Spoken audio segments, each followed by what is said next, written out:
Well, the fall transition for bass fishing is basically in between the summer good fishing, the winter good fishing. That time in between is called the fall transition, and that's when fishing basically sucks. Okay, I'm just kidding.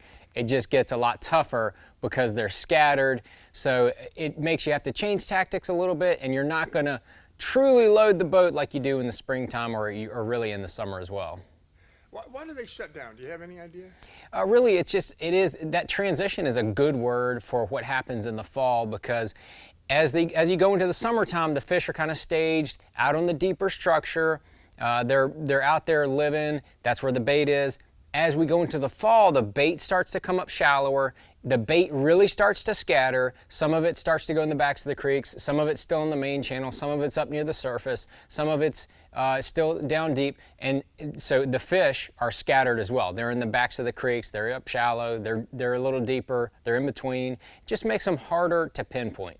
Now, you've got some gear here that you want to talk about targeting these fish. Yeah, for going out there and catching bass in that fall transition period, you need to use lures that can either cover water or emulate exactly what those fish are feeding on in the fall. Probably my number one go-to in the fall is going to be a jig. This is a Missile Jigs mini flip jig. This type of jig has got a little chunk trailer on there. It looks just like a little crawfish swimming around. Last weekend on Smith Mountain Lake, I caught one almost 5, and my friend fishing with me, he caught one that weighed 5.7. Had big fish for the tournament that we were in, so you can still catch them, and you can still catch big ones on lures like the jig. But also, if things get a little tougher, you can downsize to a little bit smaller bait like a Ned rig, a good way to just get bit. Sometimes you catch small ones, but you can catch bigger ones as well. And then talking about covering water, a buzz bait is just a classic fall lure. Get back in the backs of the pockets, especially where you have some stain or you see some bait fish action.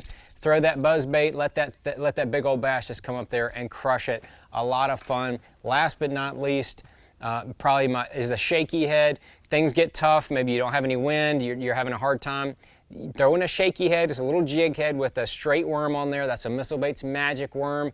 I've caught a ton of fish on that. Actually caught one almost 4 pounds last weekend on this exact lure right here on Smith Mountain Lake. So those are kind of my top lures for that fall transition period. Like I said, things can be kind of tough, but don't get discouraged. Keep after it, because you can still catch some big ones this time of year.